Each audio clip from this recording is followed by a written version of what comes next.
চট্টগ্রামের মিরসরাইয়ে আবাসিক হোটেলের কক্ষে মিলেছে এক পুলিশ সদস্যের ঝুলন্ত মরদেহ। মেঝে থেকে রক্তাক্ত অবস্থায় উদ্ধার করা হয় তাঁর স্ত্রীকে। সকালে বড় তাকিয়া বাজারের হোটেল রিল্যাক্স জোনের ১০৪ নম্বর কক্ষে চাঞ্চল্যকর এই ঘটনা ঘটে। হোটেল কর্মীদের দাবি, রোববার দুপুরে পুলিশ সদস্য আমিনুল ইসলাম ও তাঁর স্ত্রী তাহমিনা ওই কক্ষ ভাড়া নেন। বিকেল ও রাতে দুইবার বাইরে যান।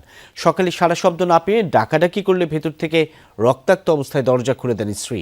ফ্যানের সঙ্গে ঝুলছিল আমিনুলের মরদেহ। তবে তাদের ১০ মাস বয়সী শিশুকন্যা ফাতিহাকে সুস্থ অবস্থায় পাওয়া যায়। এটি হত্যা নাকি আত্মহত্যা নাকি অন্য কোনো কারণ আছে তা তদন্ত করা হচ্ছে বলে জানিয়েছে পুলিশ। নিহত আমিনুল রাঙ্গামাটি পুলিশ লাইন্সের সাব ইন্সপেক্টর হিসেবে কর্মরত ছিলেন। দরজা খোলার পর যেটা হয়, তো তারা ভিতরে অবস্থা দেখেন যে ঝুলন্ত অবস্থায় লোকটি আছেন এবং তার স্ত্রী গুরুতর আহত অবস্থায় আছেন। তারা সাথে সাথে থানা পুলিশকে কল দেন, আমরা আসি। এসে আমরা যে তার স্ত্রী ছিল গুরুতর অবস্থায়, তাকে আমরা কি করি, হাসপাতালে পাঠাই।